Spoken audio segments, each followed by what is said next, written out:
11, 10, 9, 8, 7, 6, 5, 4, 3, 2, 1, 0.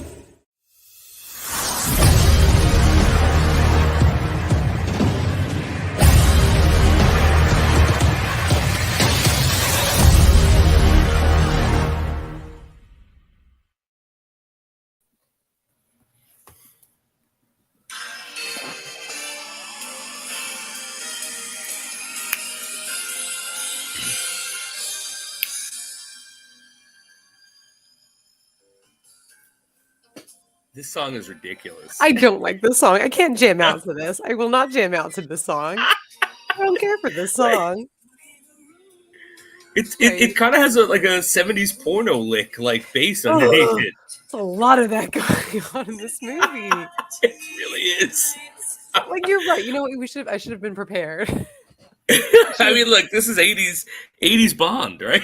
Oof, my goof. Well, welcome everyone to Double O Deep Dive, Pop Culture Pro's home for James Bond and really any obsessive watching that we feel like doing after James Bond. I'm your host, as always, Jason Fischetic, here to delve into this movie. And with me, as always, the best damn Bond girl this side of Pop Culture Pros. Ginny, how are you tonight? Great. I'm very excited. Feeling good. Oh, Bond. I've never seen this movie. Not all the way through. I just told you. I was like, I've seen parts of this. Yeah. So I could probably not. Yeah, you need to see the whole thing. This is crazy. Yeah, you're right when you said it's like a fever dream. It is so weird. And I was watching it and I was thinking, like, because this is not a James Bond proper movie. This is, and I guess I'll explain a little about this movie in a second. Please do, Jason. I did. The only research I did know was that someone got a Golden Globe nomination for this movie. Oh, I didn't know that. I just saw that because I was on IMDb and I was like, I do that. I kind of hit an awards page sometimes. I don't know I saw something that I was like, why did this person get a Golden Globe nomination? It's crazy. That's wild. Anyway, that anyone won anything from this. But so we're doing Never Say Never Again, which is not in the Bond canon. It's this weird outlier. It's a remake of Thunderball. Yes. And so I've been misspeaking, and because I did a little research today, and I've been saying that the rights issues were tangled up because the movie was written first, which is what I thought, right? For Thunderball. Okay. Apparently, because I did watch a 20-minute documentary on this movie today, it had to do with Ian Fleming wrote a story or a novel with people that never got published in the 50s. Okay. And then he took that and turned it into Thunderball and did not give them credit or money. So they sued him. And he lost the rights to Thunderball, specifically Thunderball and anything related to it. In the court of law, they're like, here you go? Yes. Yeah, in a court of law, they literally said, no, Ian Fleming, you don't own this because you shared this with, other people. So, yeah, so that's how the rights thing happened. And so the people who made this movie are the people who won the rights to Thunderball. And this is a weird outlier. I was going to actually suggest that we cover this like we cover the other Bond movies, beat for beat, because you kind of can, but then I realized we would be guilty of what I'm about to accuse of this movie for, and that is we would just be remaking our Thunderball episode. And I was genuinely looking back on it. I was like, you have to compare them? I'm happy you do it. It was his movie. No. Yes, it is. It is Connery's movie. It's Connery's fourth movie. I think when I started this movie, I was like, well, this is a comparison between the Roger Moore Thunderball. And I was like, no, this is a Sean Connery. Let's say they got the issue was with Live and Let Die or The Man with the Golden Gun or something like that.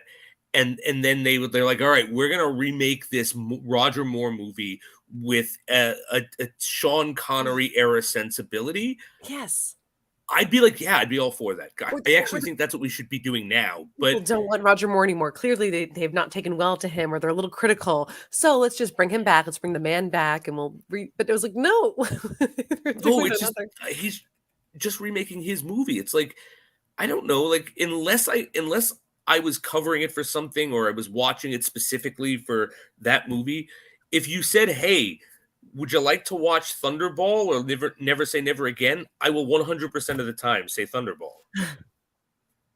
I think that's the choice. I just know this only because it's an eight, but that's not eight. My 80s Bond is my Dalton and a Moore, right? Is it that's Yeah, um early 80s is more. yes.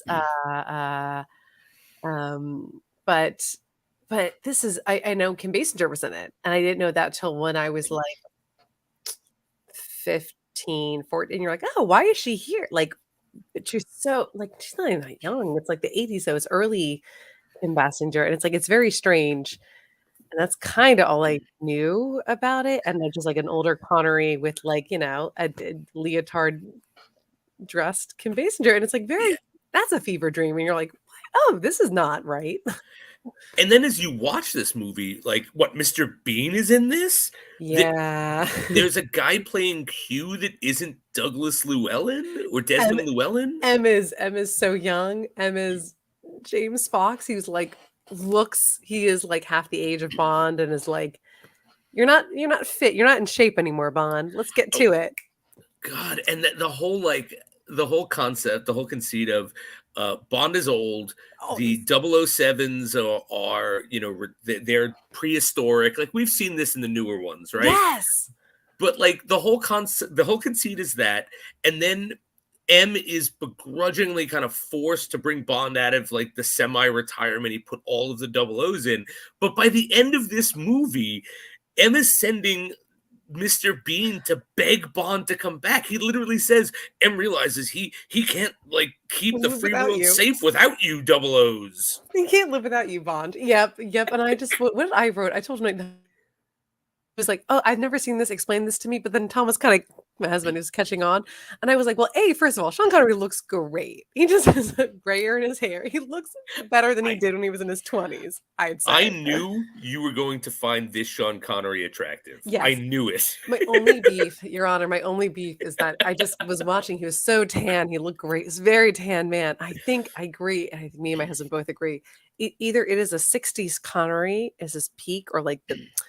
if you watch that terrible Leprechaun movie with him and from Disney when he was a baby, he was like in his 20s. What's it called?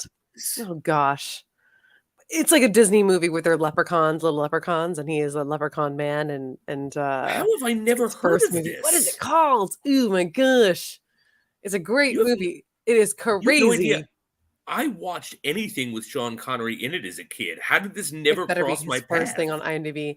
Anyway, I'm watching that, and then I go, it is the younger Sean Connery and the 90s that is like the peaks, which is like, man, that's it though. That's what I want, right? I want to be, my peak is my younger 20s or whatever, and then I want to be the peak in my 60s, or like, I'm prepped. I think I'm prepped for that now. I'm like ready. I'm like, please let me look. I'm gonna say this: Sean Connery in what was Entrapment is sexier than Sean Connery in this. He wins his Oscar for not The Replacements. Jeepers. Oh boy. I'm like going through his IMDb right now. The in something but is the Untouchables. He's great in that. Everyone is like, it's crazy. And then Garbio Dill and the Little People is the movie with the leprechauns that he's young in. But like, he gets his Renaissance back. This is not bad. I just wish he had facial hair. That's my my very selfish quip. I can see he has a mustache. He could have a beard. And I'm like, give me that. And as a Bond. They were trying to make him look as much like he did in the early ones as they could. His toupee is a little bit thinning, which I respect, because I like a nice, like, accurate toupee, like a John Saxton toupee. So he doesn't look like, he's not trying to do like a big bouffant hair. He's got like a nice thinning sort of like cap. I just wish his mustache is so prominent there. I don't like that. Give me the mustache. Yeah. The tan. I can Yeah. see you were at the beach with your beard, and then that they told you to Yes. shave Just it off. keep the beard then. Keep the beard. But I think yeah, so all right. Yeah. Yeah, I mean, I knew it. I was watching this going, I think he's a bit too old, but Ginny's going to be all over him. I think he's not doing action stuff. He's just kind of, what is he? He's not. Integrating himself? He's not. And so it's funny because I watched this documentary, and apparently, like, the original conceit was an older James Bond called back into service and kind of having to deal with being older and not being able to do all this action stuff. And then Sean Connery read it and went, what the fuck is this? I want action. Like, and then like they wound up firing the first writer and then like changed it. So some of that stuff is still in here and some of it is not. Oh, well, this movie is a mess. This is never going to rank anywhere on any Bond list because No. I just don't. Oof, Magoof, the villains. I'm trying to remember Thunderball, the original one, but that Thunderball has Largo. Yeah, Largo is the one-eyed one-eyed guy, who is like Bond, like quintessential. What's their famous scene? No, is that not? Or he is kind of an iconic villain. He's iconic, and I think like we've kind of like know him because it's what number 2 is based on from Austin Powers, because he is literally like Blofeld's number 2 in that. That's why he's the villain, and it's the eye patch and stuff. And like when we do our rankings, Largo doesn't show up on mine. I'm gonna but I think he's a great villain, and whereas I don't mind this guy they got to play this role, I just like. Again, it's like imagine trying to top Goldfinger. Like you already did Largo. He was great. This guy's fine, but like I don't know this. Again, I'm watching it going, oh, this is that scene in Thunderball, and this isn't as good as Thunderball. No, and they changed names enough, but but nothing else has changed. Just change the names and then yeah. Well, what they were told apparently, Spectre and Blofeld, because they are still Blofeld. Because they were introduced in Thunderball. Spectre and Blofeld, I believe, were introduced in Thunderball in the books. So that's why they have the rights to it. That's why the franchise lost the rights to Blofeld for so long. Yeah, no. But the thing about this one is I don't know. I'm going to just keep saying this. I don't understand why they made this movie. Like, yes, they have Blofeld, and yes, they have all of this. And it's actually Max von Sydow is Blofeld, criminally underused. I was like, oh, there he is. And then I kind of like made a joke that he looked like Freud, and he never came back. And I was like, where he is? Because I kind of got excited. I was like, oh my gosh, this is a bit of an all-star cast. And then it was like Kim Basinger and Max von Sydow and Sean Connery. I was like, no, he never came back. I think he lost me, like because it's the guy who was Max von Sydow was Death in the Seventh Seal. Max von Sydow was the devil in one of my favorite Stephen King movies and books, Needful Things. He's the priest and Exorcist. Yes. Father Karras, the other. Max von Sydow is like, you can't spell gravitas without Max von Sydow, and here they are sidelining him for for Largo. Are you kidding me? Like, it makes sense in Thunderball because Largo is a presence, and we don't ever see Blofeld. Yeah, but this Largo. I don't know. He's not as big of a presence. I mean, no, he comes in like half the way through the movie. Because if Kim Basinger comes in halfway through the movie, like an hour into the movie, and you give me this guy who looks like a guy I did theater with in high school, and he like Kim Basinger jumps in, and I was like, "Oh, buddy, like I missed you," and I'm like, I thought he was kind of a henchman at first. I'm not gonna lie to you. And he then, looks like it. And it's like, is he German? He's kind of a very like German-looking guy. Probably. But he's very like boyish. He does not look like Largo from the first one. Not at all. And he doesn't have the gravitas. He doesn't No, have like the no. stature. Like I will say he had some weird acting choices. Not, and maybe it's a directing thing, because I thought there were some moments where I was like, "Why are you like personalizing this? You're not like being this grandiose, overdubbed villain like the '60s versions. That's an '80s thing, though. It's like a modern filmmaking yeah. thing." Where I was like, "Oh, I like that there's like him and the henchwoman." I'm like, "Do you have a sort of relationship?" And then does you really Well, like the see, Domino? I don't know. that's all from Thunderball, though. If you remember when we talked about Yes. Thunderball, like Largo had, we talked about how Fatima in Thunderball, I believe that was her name, whatever her name was. I think it's Um, changed. Yeah. we talked about how she had agency, Yes. and we thought that, like, we were questioning if Largo and her were together, even or at some point, because it looked like they were. So all of the stuff that you just said worked is cribbed from Thunderball. I think that, and then thank God I watched that first, because now all of that is hitting me where I'm like, I know I remember this, or I'm like, I just I think I like Domino more in this. I don't think Domino changed as a character. No, no, Domino and her motivation is the same. It's Yeah, but she's her very brother. ingenue. It's still She it's way is, more yeah. ingenue in this movie though than maybe the Well, '60s. Maybe because you're the '80s, and I'm like, I expect you to have more agency. right. I mean, yeah. I mean, it's an '80s Kim Basinger, and I think again, yeah, they update for the times, and Hmm. Hmm. but like there were things like, so they keep the same plot that Thunderball does. The whole villain's plot is the same.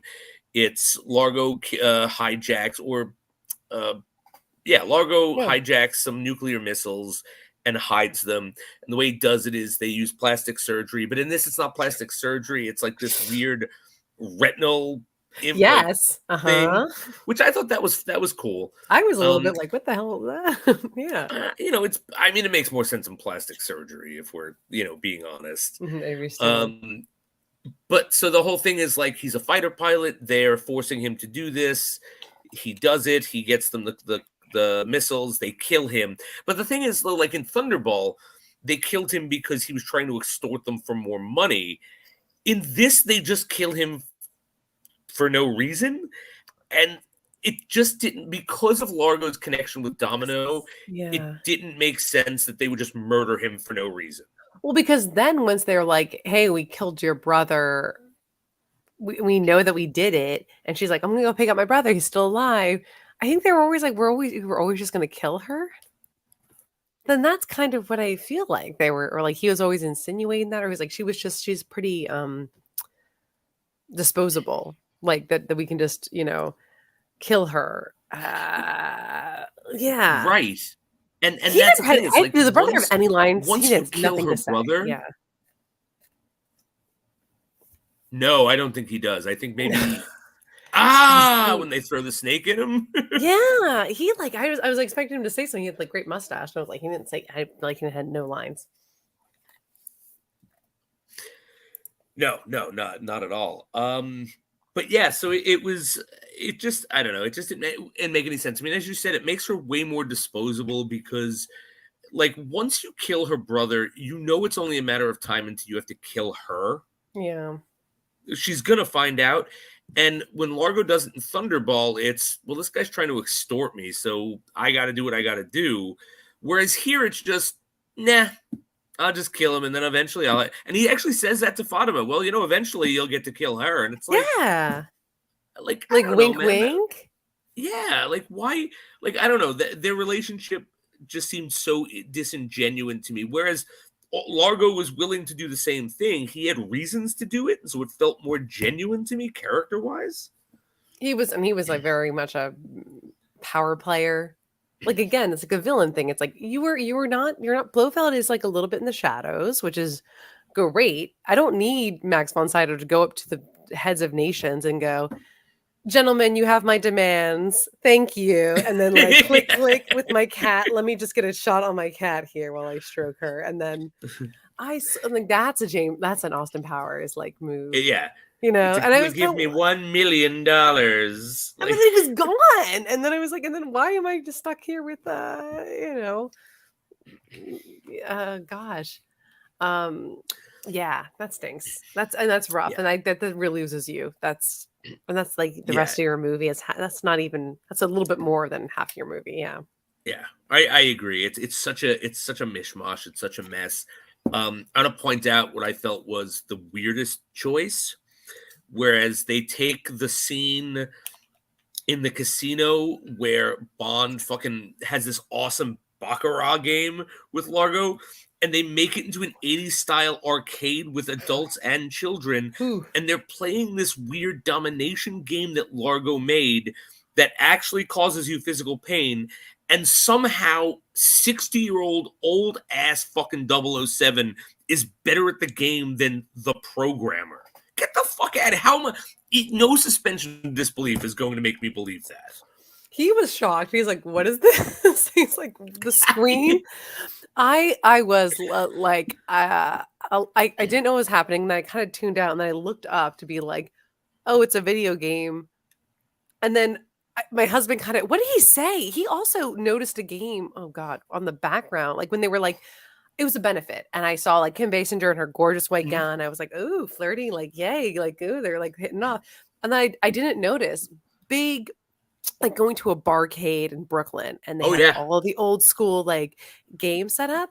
And I was like, I didn't know. I don't know what I was like. I just wasn't focused on that. And then my husband, what did he say? What did he call it? He said Deepers. That's Centipede, the video game. And I said, "What's Centipede?" And it was a game. And listen, I know my like relative names, that's okay. but I don't know that because it's 83. So your husband and I are the same age. I clocked Centipede immediately. And the reason I clocked Centipede immediately, so when I was a kid, my father, he died when I was 6, right? But before that, he owned a bar, and it was the 80s, so that it wasn't considered child endangerment to take me to a bar to work. So when he needed to, he had arcade games in his, bar, which was a social club because he didn't have a liquor license. I get where I get my wily sense of of morality from, but so he had a Centipede game. Is my whole point. So as a kid, he would just give me. He'd be like, "All right, I gotta clean up something. The barmaid called out, so here's a roll of quarters. Go play Centipede." And I would sit there, just it had the ball, the track ball, and everything. Oh my gosh! But I'm like, then I also, because my husband is also like, fundraiser, does like events for charities, which this is a charity ball. And I go, "Tom, next big event, just get a bunch of big arcade games in there for the children. It's all for the children." It's all for the children. Get a Centipede in there. And then create a game that hurts for the children. Oh, there is. I'm sure there are games that are just shock you for fun. I don't know how true this is, but I did read that someone created a VR set, a VR game like this, where, like, if you die in the game, it will kill you. No, no, I can't. No, that can't be right. Here's the thing. Like 90% of me doesn't believe it, but 10% of me absolutely believes there is a rich person Squid Game type underground. Oh, where they like pay poor people to, okay, hey, if you survive 3 rounds, I'll give you, $20 or whatever rich people offer. I just said Elon Musk definitely does this though. I think I thought about it when I watched it, and he was like the pain thing. I was like, Elon, he does this for fun. He does this with his like. Elon Musk does that, but he's like, I also want the pain. Oh, yes. Ooh, the accent too. And I was like, this guy is all the. He's so, yeah. This guy actually he has some Elon Musk vibes, doesn't he? Oh, no way. Yes. And he's like the pretty girl. And I'm like, she would never go for you. But I don't know why. And also, all she does is dance. All she does is do 80s aerobics. Yeah. Oh, yeah. Did you see the leg warmers? Both her and her trainer wearing like Alvin and the Chipmunk Chipette leg warmers. Is 100%. And then I was like, Kim Basinger is like, and her and the other Bond girl, I'm like, get their legs up to here. And I'm like, but that's a great hobby that we don't do anymore. Or like, what? She just goes, I get to go on my rich boyfriend's boat and then practice ballet. Yeah, that's pretty great. Pretty cool. Look, can I have a rich boyfriend so I can hang out on this boat and practice ballet? Yes. For who? For nobody. For myself. Which is great. self-improvement. Enrichment enriches my life. And that's her life. That is her life. It is. And she's a great dancer. I think one of my favorite scenes in this movie is that dance she has with Connery. I know. And I like it a lot. Yeah. And then I thought, did Kim Basinger and Sean Connery ever do a movie together after this? Because wasn't that a perfect time? Because then my husband said, my husband said, not my other husband, my husband said another movie. He goes, well, didn't they do a movie called Russian House together? And I said, I've never heard of that movie. That can't be real. And what he mistaken I've heard was of that movie. Michelle Pfeiffer and Sean Connery. Okay. It's a Jean Le Carre novel, which is a spy novel from like 93. I was gonna say, is Kim Basinger, because I remember that movie, but I just remember him. Yes. That's it. And it's just a cool Sean Connery, but I was like, I guess not. That Kim Basinger never did it. I know. That's wild. Well, I guess this was it. The one and done. They had good chemistry though. That's like cool. Like they did have really good chemistry. I like and they're both good actors. Like, yes. She's won a fucking Academy Award. She's lovely. She's just also like, she is my youngest baby, who is not yet 2. We were like, she was eating a snack, sitting with me, nothing in front of her. Just like I had it on this big TV because I had to like kind of finish watching it. And she saw Kim Basinger show up at some point, just like kind of in a nice robe and an updo. And then she goes, ooh, literally pointed and went, ooh, at her. And I go, uh-huh. She's a Barbie. She's a real life Barbie. She is I love Margot Robbie, but that is a Barbie. That is like Barbie, man. I love her. I love her. Batman. Ugh. There was she's great as Vicky Vale. Absolutely, and she's great in LA Confidential. She is like phenomenal. That's what she won the Oscar for. She's the coolest. Yeah. She's the cool. She's like, oof, I love her. Yeah, she's awesome. And I'll tell you something. There's a line in here that if it wasn't Kim Basinger, I'd be like, come on, man, that's so degrading to women. But like 80s Kim Basinger, when he goes, I'm gonna kiss you for 2 reasons. 1, I need to provoke a reaction. And she goes, what's the second? I've always wanted to. That's one of my favorite lines ever, Jason. And it's like a top Bond line. We don't have top Bond lines. That is like, I swooned when I heard that. It's phenomenal. Nice, and any chance of me saying, oh, it's sexist or whatever was out the window, because I was like, that's a 1983 Kim Basinger. Me too. I have also always wanted to kiss a 1983 Kim Basinger. Oh my gosh, me too. I was like, oh my gosh. Everybody, we all should. That is, respect that beauty, respect her. Look at her in her white dresses. If there's 3 things I love in life, it's like a glass of white wine on an empty stomach. It's an animatronic, anything, and it's a Kim Basinger in a white outfit. Those are 3 things I love in my life, and my children and my husband, but mostly animatronics, white wine, and Kim Basinger in a white outfit. Right. You gotta have priorities. You got me there. But yeah, she's absolutely the standout for this movie. I do like Connery's Bond in this. I do like him being a bit slower, and he's got a lot of one-liners. He does. I do like. I'm trying to think of the things I like about the movie, because we just spent a half an hour. I can't like compliment Kim Basinger's character. Unfortunately, all I can say is how gorgeous she looks and how cool she looks dancing. But that character is such an ingenue. She doesn't fight back. She doesn't do anything. So, no, I like Kim Basinger's performance because she's awesome. But that character, I don't think she was any different in Thunderball. I think, but in the 60s, I think I know in the 60s. Yeah, I wonder if if that's different. But. So, all right. So, what other positive things that I like about this movie? What did you like about this movie? Well, I will say, when we talked about the Golden Globe nomination, I will say it's a weak year because it's the year of like Terms of Endearment, Scarface, Risky Business. So it's kind of like not an Oscar like nomination year. But then Baby Girl, Fatima, gets nominated for Best Supporting Actress for a Golden Globe, not for an Oscar. But isn't that crazy? It is. What did she get nominated for? This? Best Supporting Actress, yes. This movie, yes. And I don't see it until that scene where she is like making Bond kind of like sit down on the ground, and she's like, "Tell me I'm the best you ever had." And I was like, "Why?" Fucking bonkers. That whole scene is bonkers. She's crying. Something has happened to this woman in her life, and she is like, Why do this? It's like And Senya Anya Top, but like more depth. no, but like Xenia Onatop wasn't like validate me sexually. She was Yes! like, I'm going to crush you while we're fucking. There's a big difference. I am so this whole movie I did say was a little what did I say? I didn't say it was risque. Maybe risque? I just felt there were some scenes that I was like, this is more maybe risque than like another Bond movie. Yeah, because they could take chances the other ones couldn't. And I remember like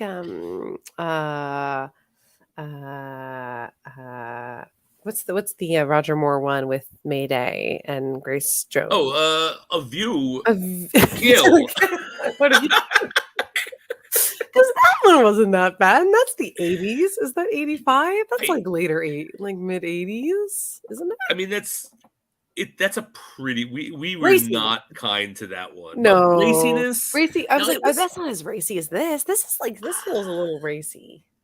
I was clutching my pearls sometimes. I think this is racier. Maybe, yeah. That being said, I also said, "Oh, Felix is hot." Yeah, who's that actor? I don't know. He looked so familiar. I don't know where I knew him from. I forgot to look it up. I could look him up. And we were wrong. Because I forgot about this, and you had never seen this. We said never. We wrongly claimed that the first Black Felix Leiter was in the Daniel Craig run, but here we are, ground zero. This is it. They were breaking ground. This actor was so happy to be there. I feel like he was like the coolest. He was scuba diving. He was a buddy. He was representing America in a very great way. Because we've had Felixes that were clowns, right? Yep. That we I don't know. And I was like, oh, nice, good strapping, taller than Connery. I've never seen a Felix that was taller. I don't know. Yeah, he was cool. I liked him. He had some fun. There was some fun scenes between him and Connery. There was that one thing where Connery mentioned something, and Felix like, "How did you hear about that?" And he's like, "Well, I read it in your secret report." Sorry, man. I thought that was cool. fun. They were so cool together. I was like, a cool Black Felix, and I guess happy he came back. I just, I was shocked that the M was way younger than Bond. That threw me off, and I was like, I don't know about that. Yeah, but I think what they were trying to do was like the new guard is M versus the old guard, which is Bond. I just didn't think it worked very well. I mean, this is also gives me the Daniel I got besides the fitness test stuff, which is like the newest Bond, is that No Time to Die, where they're like, you have to come back, you have to take a fitness test. Because I was like, well, I don't know if they took that from this movie. But it would have been way cooler in the Daniel Craig movies if it wasn't Ralph Fiennes, if it was like a younger British guy. Yeah. Being like, I hey, can see that. or woman even for that matter. Gosh darn it. Something I did like was when he gets into the video game arcade place, and the bouncer is packing heat, and Bond like backs him into the corner, says, "Oh, you're expecting some heat to be packing that or whatever." Takes his gun, gives him this mini bomb, and he goes, "Let go of this, and it'll explode." And then you come back after all of that like ridiculousness in the arcade, and the guy's just like holding it. And he goes, "Thank you," and the guy just collapses. I thought that was fun. That's fun. Cool. That's cool. Like, because I think now that being said, like the whole like, hey, you gotta do physical therapy. We gotta prove that you're strong. I think he then goes out of his way not to do a lot of crazy. He scuba dives a lot. And he does. Is that in Thunderball too? Where they were scuba diving every day. There's actually more scuba diving and more shark stuff. Yes. Because if you remember, like in Thunderball, Largo has the shark pets. That makes sense. And I think if I remember the end of Thunderball, I think this suffers from the same problem where you have your last end of conflict underwater, so everything is super slow and a lot of like cutting air vents and shooting very slow projectiles, and it's just not exciting. No. Except when Fatima gets it. Because what does she get? A dart in her chest? Or? She does. Well, she gets the only cool kill. Yes. It is the whole reason we have that scene of like, write it down that Fatima Blush was the best lover you ever had. Yes. Tell them that I give the best head. I give the best aim. Like it wasn't that bad, but it was so weird. But the reason we get that is because the one piece of Q branch we get is this weird explosive pen dart. And so we have to have a reason for him to have his pen out. And so, well, why not have him write a deathbed confession about how she's the best lay he ever had? He's so good, and he's so like he doesn't. I don't think he's. I feel like he doesn't sweat like a minute. No. Like so when this girl is like, "Please do," and he's like, I'm doing like I'm good. I'm so like, and I wish I don't know if we have a modern Bond doing that. I feel like our modern Bonds are more aggressive. He's very gentle. This Bond, he's very like, or that's his moves to be like, all right, I'm not doing that. Or even when he's like kissing Kim Basinger, he's like, I'm just gonna be like nice to you. I'm just gonna guide you this way. Like, well, I'm not forcefully making you do anything. I'm not smacking anybody in this movie. Here's the biggest difference when because he actually says to her, I'm going to kiss you and I need you to look like you like it, as opposed to just sticking his tongue down his throat, her throat, and yeah, it's like I'm just sticking. You didn't like it, smack.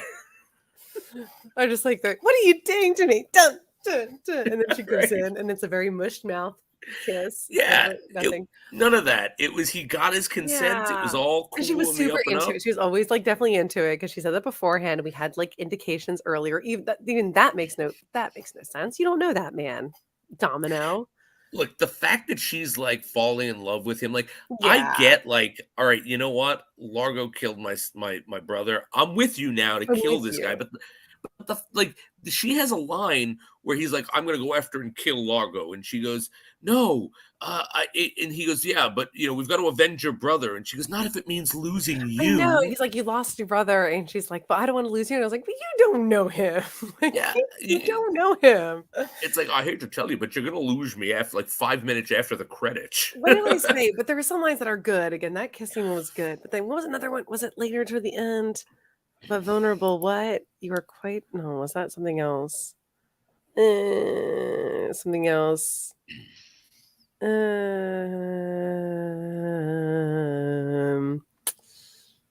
No, I don't know if I... I just think I have a line towards the end, which is like Rowan Atkinson showing up. I knew it. Oh, yeah.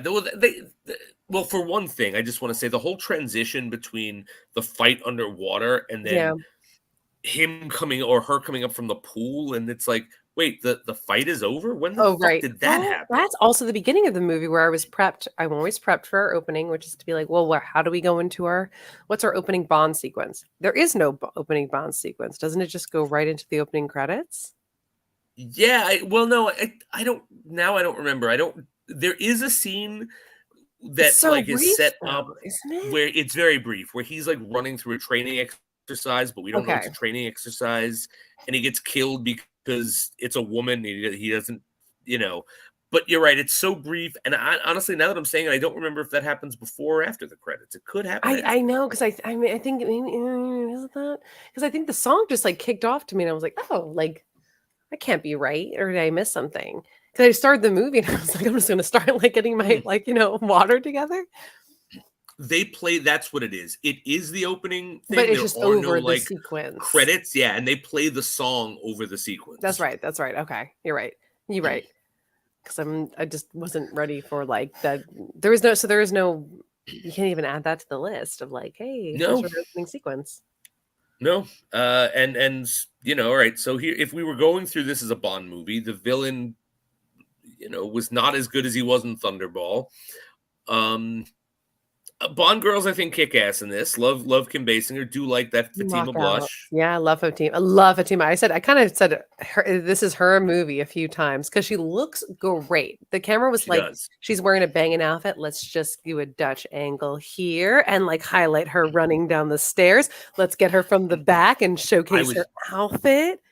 I was just thinking of that scene because that's when he like goes, okay, go kill him. And she's like, and takes her hair down. She's skipping down the stairs. Pre-Xenia Anya Top too. She is all the Xenia Anya Top vibes, but just more emotional, more like, oh, do you like me? Oh, you love more me? Insecurity. More very insecure.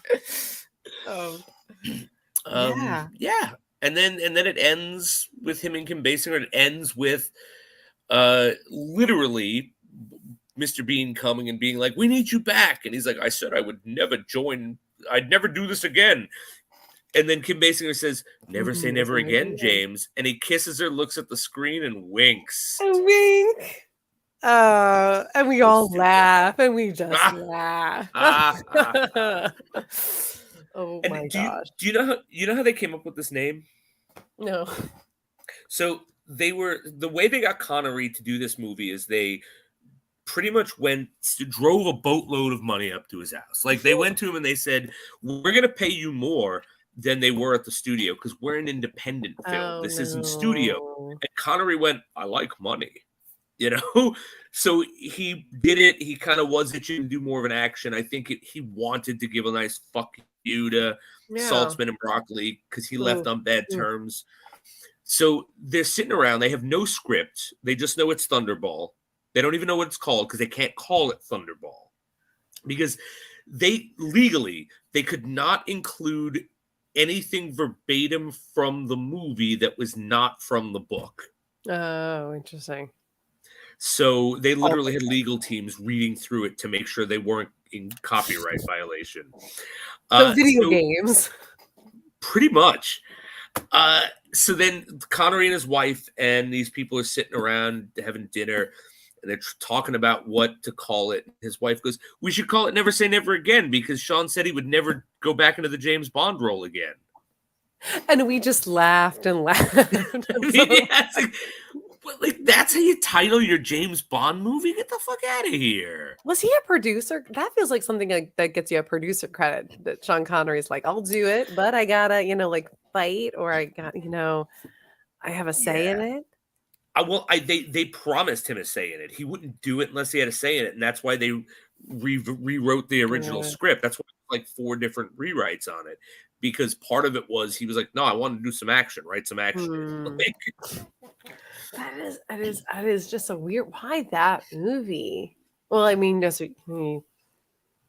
it's still, I don't know. It just feels weird because Casino Royale. I think that was always a weird thing that Casino Royale got done just in the 60s, and they're in the 2000s. They're like, "Yeah, this is our." Yeah. It's shocking that no one's ever done this really, like as a full movie. Yeah, and it was because of that one we covered, that weird comedy with like Peter Sellers and Woody Allen and Orson Welles and David Niven. Yes. Or the short, that even like that weird black and white short, which is kind of right. But that's not. And it's like, but then why 2006? Why not Pierce Brosnan? I mean, I guess the beginning. It's like the opener. Yeah, I think that's what it was. I think they couldn't do it to start off with, so because they already sold the rights, or by the time they got the rights back, it was like, well, this is the beginning. This is his first mission. So I think like it only would have worked when they rebooted it like they did. And I'm glad. I'll be honest. I'm glad they waited because I think they did such a bang up job with that movie, and I don't think we would have gotten a version as good from any of the runs, because if it came in the Connery era, it wouldn't have come at the beginning. It would have come at the end, where they were like, really, really high on like their own juices of Bond and like those, like we talked about. You Only Live Twice and Diamonds Are Forever, not very good movies. Right. All right. So anything else about Never Say Never Again before we close the case on this and do our ratings? Fatima's the best. Fatima's the best. Love her. It's her movie. Her outfits are amazing. Gosh. Mr. Bond, I want you to write that the best person who ever used a French tickler on you. Shocked, Your Honor. Your Honor, I was shocked. Oh, wow. Felix is hot. Hot black man. Grizzly. Not the deaths weren't that great. Blofeld looks like Freud, or maybe Alexander Graham Bell, and then Rowan Atkinson catwalks. Yikes! Yeah, that's. I forget he's in this movie every time. Oh my gosh, it's alarming. He wants to hang out with Bond too. He's like, let's go, let's hang out later. Yeah, he really. Oh, let's hang out, Mr. Bond. Like, no, get out of here, Mr. Bean. Shoo. But yeah, weird outlier. Glad we covered it. I don't think I'll watch it again. I don't think so either. No. I think I like it as a weird 80s movie. I just don't, not as a Bond movie. And it's because it's so slow. It's so like, yeah. And it's still 2.5 hours long. I mean, really shorten this. Shorten it. Just watch for the Kim Basinger. She's dancing, having a great time. Yeah, and her and Sean Connery scenes I like. And Fatima. Yeah. Fatima. That's it. That's all you need. That's all you need. All right. So this is officially the end of our James Bond run. We're going to be back in 2 weeks doing The Rock, kind of talking about if it is the sequel to the James Bond movies. And we're going to be, delving into some weird 60s spy stuff. But as this is our last James Bond proper episode, even though this isn't proper, it is and it's weird. We got our rankings. We got our we're going to go through a couple of rankings. Top 10 henchmen, top 10 Bond girls, top 10 songs, top 10 villains. We're going to rank the runs and the James Bonds in the order that we enjoy them. And then we are going to rank all 25 movies from I'm going to start with my least favorite and work up. So I figure we'll start with the henchman first. All right. So you want to start the henchman off, or you want me to start? Sure, I will start with the henchman. Do it. So mine are a bit, I don't know, weaker. I think they're. This is my instinct, because a lot of these start with my instinct, and then I sort of narrow down. I'm like, well, is this really like, adequate, or like what was their purpose? What were their moments? But I think I'm trusting my heart on a lot of it. So Jaws is number one, because it's just my youth, my 13-year-old self, and it's always stuck with me. And that actor has been brilliant. And just, and Moonraker especially kind of sealed it, because it's lovable. No, it's a lovableness. No, I'm attached to this character. And Teehee is number two, because that was how you start the Roger Moore run, and I like him. I think he's cool. I love he's got a cool hook. Mr. Who's the other? Baron Samedi? Yeah, Baron Samedi. Is also but he's not on my list. I just kind of like Teehee. I think he's just cooler. I think he's like very personable and like very American also. Fatima is number three from this movie. Oh, from this movie. Okay. And it's not just because she was nominated for a Golden Globe, and I wonder if that's like the only nomination for a Bond besides songs, for like in a big major awards ceremony. I don't know. I just think she's cool. I think she is like Xenia Onatopp as a female, henchwoman, but she is just just like vicious too. She is like for the 80s. Mayday is number 4. It was similar. I just love her, and I think she's beautiful, and I want to represent that movie on this list. And I think she looks great, and she's also has some emotion to her. Mr. Wint and Mr. Kidd is my number 5. Also, because they're kind of recent. I was like, and they alarmed me to begin with. It's very different. They're very different henchmen. Also queer coded, which is pretty cool. And we don't see that. Benicio del Toro is number 6. Dario from License to Kill, because it's one of my favorite movies. I love him. I completely forgot about him, and now I have to make. You can adjust if you want to, and I have. Yes. I'm so hot, and he is just such a. He's very American. It's like a very American, North American thing. Mr. Hicks, Spectre. I forgot about him. Gosh, wrestler. Who's Drax from Guardians of the Galaxy? Oh, yes. Flippin'. Oh boy, I just forgot his actor's name. Yeah, it just went, because you asked me what his name was, it went out of my I know. head, but yes, Drax. New great actor. He's silent. He gouges his eyes out. He doesn't talk, which I thought was the best part of Spectre. That is my man. I agree. Odd Job is number 7. Okay. Yes, Odd Job, because he is just kind of iconic, but he's lower on my list for that reason. Rosa Klebb, Russia with Love. She always freaked me out. I think that is something that she sticks with me as a younger person watching that sort of a classic Sean Connery movie. Mm. And I think of revisiting that. I'm like, I still think that sticks with me. I think that's a cool. I like my female henchwomen too. I agree. I agree. Not just as a Bond girl. Xenia is number 9, which is rough, but Fatima is so high now because Fatima is just so glamorous, and Xenia doesn't have that depth that now I see that Fatima has.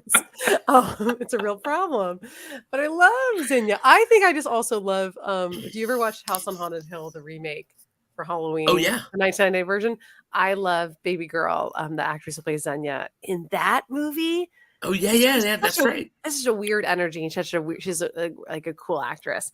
I like her a little bit more in House on Haunted Hill than sometimes Goldeneye.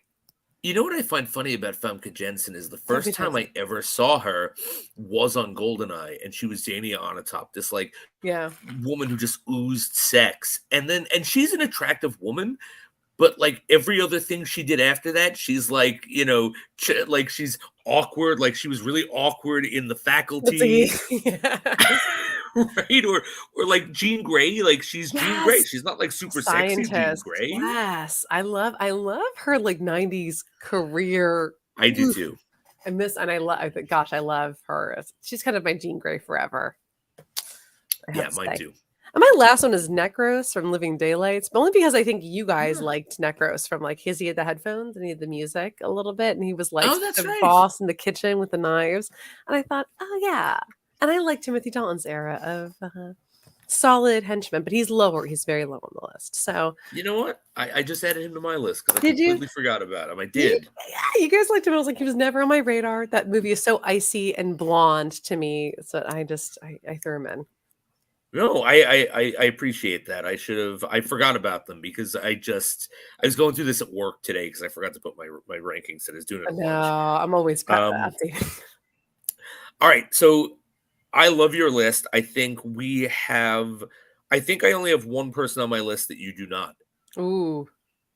And all of the others are on your list. I will tell you that the two I knocked off to put Dario and Necros on were Baron Samedi, just because he's an iconic looking one. Yes. He is very. But he doesn't really do much. No, in the movie. I know. And Miranda Frost, just because I just thought I like female Bond villains, and I like that she was not like this over sexualized one. She was very business oriented. I liked her too. Yeah, I like that actress. Yeah, so I think that I'll give them like mentions, honorable mentions. I have those too. But all right, so 10 then would be Necros for me. Yeah. 9 would be Dario. So you are down. Okay. All right. Yes. 8 is Rosa Klebb. Ooh, okay. Yeah, I think we put her at the same one, actually. Yeah, I think so. I agree with you. I think she is. There's just something about that actress and that character. I know. And she's menacing. She's very menacing. Very menacing, very strong. Very strong. And she's the one with the knife in her shoe. Yeah. I don't care for that. No, but very iconic. Then 7, I did Wynton Kit. Again, like they're just very odd. They're gay-coded, which I really like. Not that, they're villains, but it was the 60s. And we got to give something, right? 6 is Mayday, because I'm with you. I fucking love Mayday. Grace Jones was awesome. Mm-hmm. The only reason she wasn't 5th was because that spot takes my girl Xenia Onatopp as number 5. Yeah, of course you guys would. I know. She's like, it's not even the sex thing. Like, she's one of my favorite henchmen. And I think it's because I saw Goldeneye before I saw Living Daylights, not Living Daylights, A View to a Kill. Yeah. So she was my first strong. This is a strong Bond female henchman. She's more dangerous, I'd argue, than Mayday, though. Too. She is horrific in some ways. Yes. I think. And Mayday kind of goes with Bond at the end and saves the day and gets herself killed. Xenia on top is trying to kill Bond till the moment he snaps her in two on the Sure, tree. he has to destroy her in the worst way. Right. You have to, Jason. Oh, because she'll just keep coming back. You know she will. She knows just like you shoot her in the heart, she will just somehow come back to life. Let's get like a horror franchise with her. Oh, her teeth are not like 100% white. That doesn't matter. I know, but she's like, her makeup is a little bit too pale. I have a lot of things to say about Senya top that I didn't say, I think, in that first episode. Been thinking about it for months. Been thinking about it. It still sits with me as a child, watching that. So then number 4, I got Teehee. I like him. Because love him. He is great, and he was great in the book because he was actually in the book as well. 3, I got Jaws. Jaws would have been higher for me, except I fucking hate Moonraker. But I think Jaws is excellent in The Spy Who Loved Me. Yeah. Number 2, this is the one that didn't make your list. Knick Knack. Oh, I know. I love Knick Knack. I still love that. I still love that movie. I know that's a problem, but I like that movie a lot. No, I do too. It's high on my list. It's high on my list too. And then my number 1 is Odd Job, and I think for the same reason, it's because I think Goldfinger was like my first James Bond. I remember as a kid when they were selling the James Bond video cassettes, like, from like Franklin Mint or whatever, and I would stay home from school and they'd show the commercials. They would always show the scene where he takes his hat off and he throws it and he cuts the sculpture and he just does the thing with his neck. And I don't know, it just made an impression with me. I wore a bowler hat in high school. For that reason? No. Not for that reason, but not for that reason. I mean, it was a part of it. So I think when I think of like the most iconic henchman, I think of Odd Job, and that's probably why. I dig it. All right, so which one do you want to do next, Ginny? I can do song because I did not like the song for Never Say Never Again. I think I feel like we have talked about this a lot, like just as a podcast, but I think I narrowed it down and I sort of have it listed, but I'll start from 10 to 1. Okay, sounds good. So 10 is The World Is Not Enough. I just really love that song. I love Garbage. Love Shirley Manson. And that song feels like a throwback to like classic Bond songs. And that's just why, and I will listen to it and I will always like play through the whole, opening with that song. Skyfall's number 9. Wow. Similar, okay. Cool. But maybe a little overplayed. And I love Adele, but I also had my huge Adele phase in like college and I love her, but that's not, I don't think that's like the ultimate Bond song like a lot of people do. And I'm like, don't you just know we're not, let's just play around. No Time to Die is number 8, which is the Billie Eilish one. I just like that song, I think, a lot. I think, I don't know. There's like, she did the Barbie song too, one of the Barbie songs that I'm like kind of debating on which I like more, but I think the No Time to Die is more like heartbreaking and like pensive, unlike that stupid flippin', what was the last movie that I hate? Spectre so much. Oh God, yeah. And I hate that song. And I was like, we should have scrapped that movie and just gone right to the Billie Eilish one. Whatever. But then the follow-up is 7 is Another Way to Die. I ranked that higher than the Oscar winners. Oh, cool. Because, Your Honor, we should have in between these, Skyfall, you should have done another rock song that was experimental and cool, like Another Way to Die. I know we don't like, no one likes that song but me. Oh, I like that song a lot. I don't care. I just think it's such a funky song that's edgy, kind of like You Know My Name, but then we just jumped off to ballads. We're like, oh, the ballads are working. We're just going back to the Skyfall, and everyone's doing Skyfall now. And I'm like, I think Skyfall was sort of relevant, but whatever. I just love Another Way to Die, and I will always listen to it every November when a Bond movie comes out. And then Nobody Does It Better is my number 6. I Me too, love actually. it. I really Yeah. nobody knows it better. Yeah, dang it. That's just such a like a 70s. I feel it gives me like reminds me of my mom and sort of like these female songwriters and of the 70s. And yes, it's such a that's an Oscar winner, I think, or Oscar nominee. I think so, yeah. I love it. Goldeneye is number 5. Nice. Yes. Yes. I just love it. God, I love it so much. Tina Turner coming back and Bono and the Edge and oof, so good. It's just that's a perfect throwback. And we should have had one of those if we did a Daniel Craig. Yeah. I'm just yelling at nobody. License to Kill is number 4, as it always will be forever as my Wow. karaoke. Yes, Your Honor. I'm not backing down on Timothy Dalton in my list. No, And it's as well you shouldn't. I'm just surprised. no, nope. I love it. I can sing it from heart.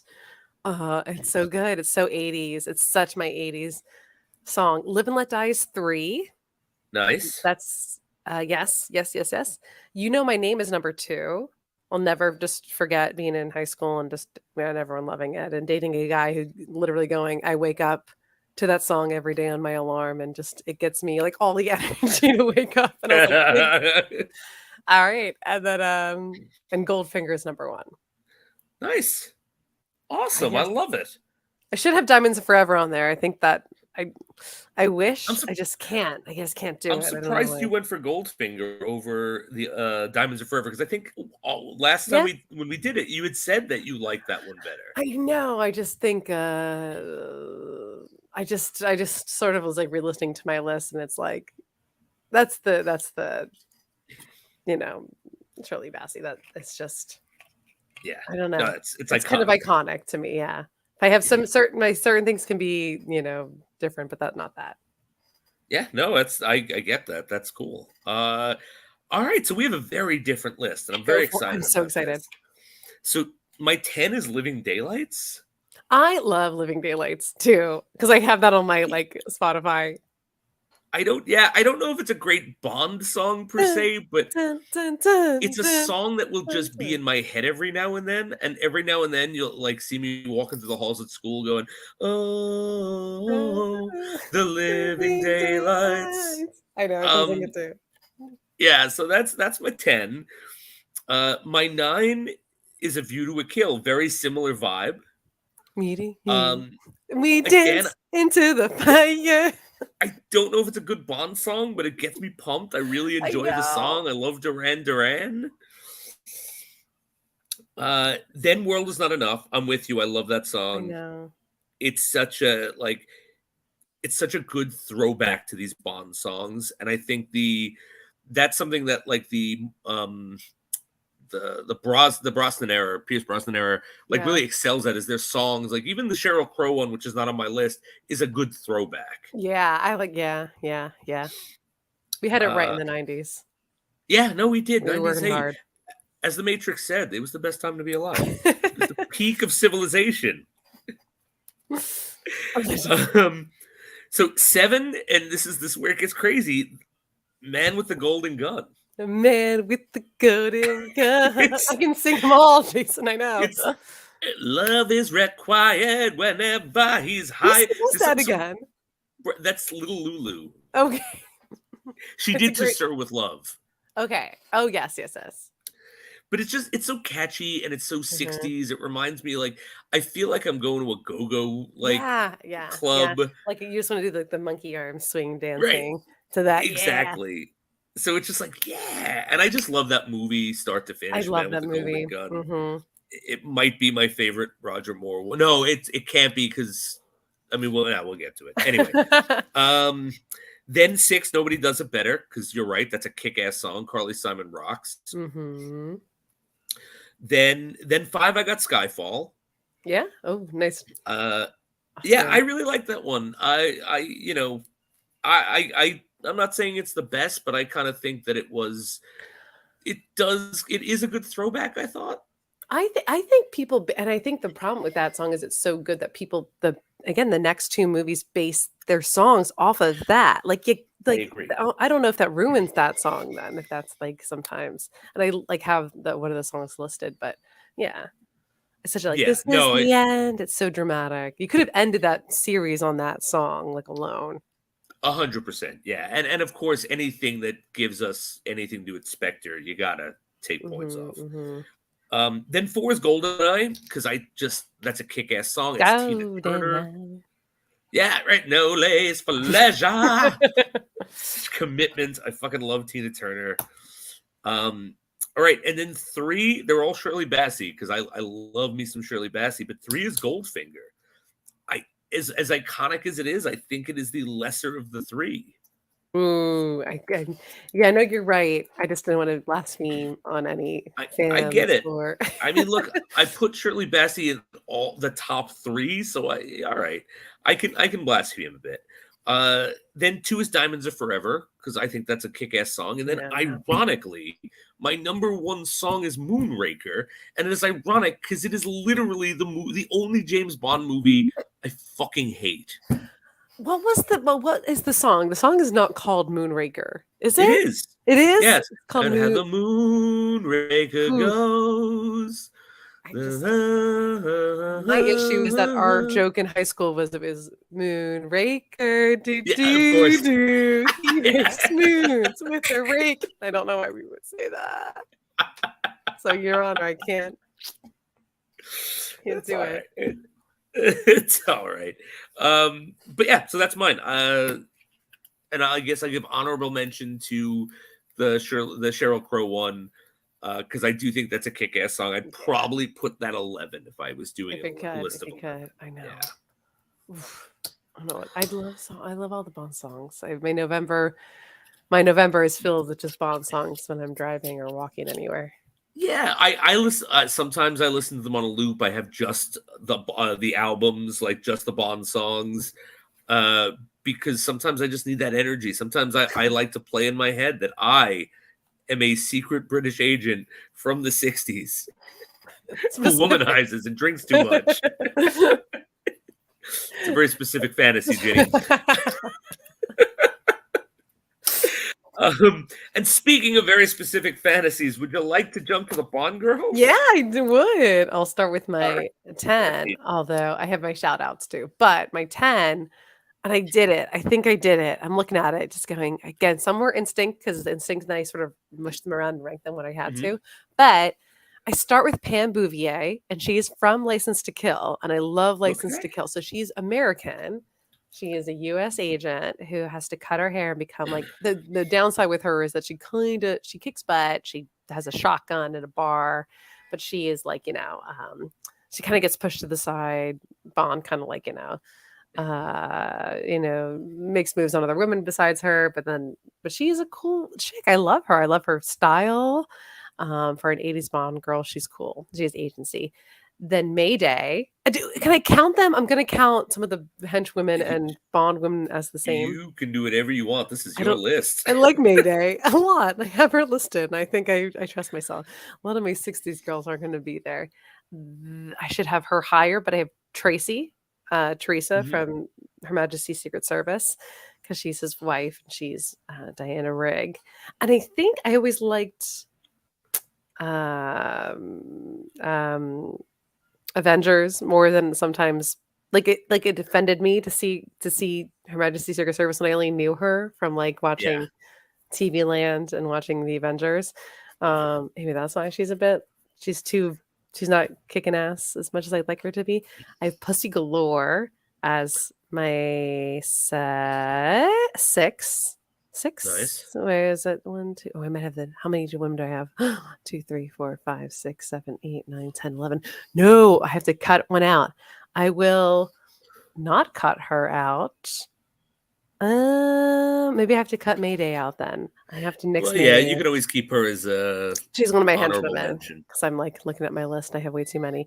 So Pussy Galore is my 7th then, and just because I think she was one of the tougher ones and kind of classic. Paloma I love Paloma. I love her so much. I relate to her. I love her energy. I miss her every day of my life. She's still alive in the universe. I don't know why I said that, but I miss her. I love her. I guess Paloma all day, every day. And all the Bond women in that movie are great, but I love Paloma because she looks great and she's just so energetic and so perky. Where are my perky Bond girls? Where that don't get your, thrown out of a window. Like Diamonds Are Forever. Vesper is number 5. Nice. I always love Vesper. I miss her forever and always. Honey Rider is 4. I love Honey Rider. I think I bought like white bikinis in like high school because we wanted to be her, and like then in college, and we're just like, we'll be tan, let's walk out. And also, I think me and my sister will say, "Are you stealing my shells? Do you want my shells?" Like we're at the beach. It's That's so awesome. These are my shells. And then Xenia is number 3. I think I don't know if that's quite right, but that's where I have her because I think she is so shocking to me and has stuck with me as a child. As a child, I was like 8. I think I have Fatima as 2. I don't know why I love her so much. Wow, Maybe you because she was really nominated for do. Golden Globe and she looked great. Oof, I like her so much. I love her. And she was water skiing, and she also could do a really high kick with her leg. And I think my number 1 is the most important, though. I think it's Wei Lin. Because I had Nice. never seen Tomorrow Never Dies till this podcast. Like, really? No, I had not. I didn't care for it. And she's the coolest. And like, She is awesome. her and Pierce have really great chemistry where I don't feel like, I don't know, he was just totally womanizing on, or I don't know, just like a little lecherous. I don't know how to say it, but I think she had the best of him, but I think they were like hot together and like, yeah. She was cool. She could kick butt, and she should have had her own movie. And they were trying to do that, which is nuts. And then she won an Oscar, which is great. But I love her. Yeah, I'm loving that she's having a renaissance. Me I too. love that actress. Yes. All right. So again, we have a lot of overlap, but also very different. Go for it. Mine's a mess. All right, my number 10 is Melina Haverlock. Who's that? Melina Haverlock is the woman from For Your Eyes Only. Okay. If you remember, like the whole plot of that is this couple gets killed so someone can take their land, and she's the daughter looking for revenge. Yes. Oh, you're okay. I know. I'm gonna. Well. So I remember really liking her enough to be number 10. Anyway, I didn't reuse hench, so like. Okay, good. Yeah, healthy. So 9. No, it's fine. I just didn't do it. 9 for me is Paloma. I love Paloma. I'm with you. I'm in the Paloma fan club. The only reason she's not higher is because she only has like 1 scene in that movie. She's really almost not in that movie. I kind of wish she was the Bond girl of that movie instead of like his love interest. Frenchie, I know. But it is what it is. But Paloma's awesome. Then number 8, I got Tiffany Case from Diamonds Are Forever. But she screws up the end. She does, but like if you ignore that, and also like I've read the book, so I know like what the character was supposed to be. And I just like that she does, like we talked about last time, like the agency she has in the beginning, the whole like I don't get dressed up for the help, and her being very blasé about a lot of things. Got us 8 on the list for me. 7, I got Jinx. I know I'm the only. I do like Jinx. Okay, because like you are the only person who defends Quantum of Solace. I don't defend the movie. The what the hell is that? Die Another Day. Die Another Day. I don't defend Die Another Day. I know objectively it's not good. I enjoy the shit out of that movie because it is so over the top. And I love Halle Berry. I love that they're like, no, we're going to give him an equal. Yeah, and she is. Yeah, she's an equal. She doesn't fuck up. She never gets saved. And it's Halle Berry doing it. So she's the perfect 2000s everything. Agreed. And her and Pierce look good together. They do. They also had great chemistry. They did. Then 6 is Vesper Lind. Because she is important to the franchise. 5 is Honey Rider. I'm with you. She's iconic. I know. 4 is Pussy Galore. That's because again, iconic. But problematic. not her fault. But yes. 3 is where I put Wei Lin. Okay. I think she's fantastic. I just think and I'm sure you know who my number 1 is, but she's only 3 because Triple X did it first, and she's number 2. Yeah. Oh my gosh. Anya Oof, my goof. I Amasova, didn't put her in the list. because she is one of my favorite parts about the Roger Moore run. Yeah. That's valid. And then of course number 1 is Tracy, because it's Diana Rigg, and I am a huge On Her Majesty's Secret Service defender, like as anyone who listens to this show knows. And she is a big part of that. So Diana Rigg, always in my heart, number 1 Bond girl for me. Yes, amen. Ugh. Triple X, you're right. You're so right. Yeah, she was. Hi, Mr. Gus. Oof. But I could see why you left her off. Because if you were going for Wei Lin or Triple X, I know there's some why you modern chose Wei people that Lin. I love. Yeah, but I know you had villains and their plans. Yeah, I figured we could just. I just did villains. Okay. Because they're sort of Blofeld- similar. They're ranked like kind of by plans. Okay. I think that's kind of normal. But if I had to, I do have that briefly listed. I don't think I have 10, but I think I have a few. I think the reason I excluded the plans was because Blofeld has 3 movies where he has 3 plans. Well, then, now I'm curious about who's your best Blofeld, or if you have Blofeld listed 8 times on this list. Can we do that? Should we do that or no? We could. I haven't listed once. I have him once, and I know exactly which per actor I have. Yeah, I listed him once. If I had to say which one I'm listing, it's Telly Savalas. Really? Interesting. Okay. Yeah. I have like Donald Pleasance, we just don't get enough of him. Fair enough. I think in my mind that there was a bunch of them when I was growing up, or I just kept seeing him, and I loved Donald Pleasance. So he is on my list. No, I get it. All right, so you want to do villains? Sure. Right. I do have this is going to be maybe problematic. This is 10. I have him, Franz Klaus from Never Say Never Again. I just think he was fascinating, and I count him as the villain, not Largo. Yes, because he was very interesting. He's very modern, and it was a weird, better than anything happening in Living Daylights. And I probably should have Christopher Walken, but I don't, because I think he's just a little over the top for me. So I think this guy was a bit weird. I threw him in because he was the most recent one I saw. Dr. Kanaga is my number 9. Kanaga. Okay. I love him. I love that actor, and I kind of like that was the first Roger Moore movie, and he was the first Roger, the villain, and he was so interesting. He has that weird the weird 2 characters too, and I love him. Robert Davi is my number my number 8. Who's Robert Davi? Robert Davi is from License to Kill. Right. License to Kill on That's right. It is very Miami Vice, I understand, but I think he is also being very real and down to earth and serious, and he's very modern, and I love him. Hugo Drax is my number 7.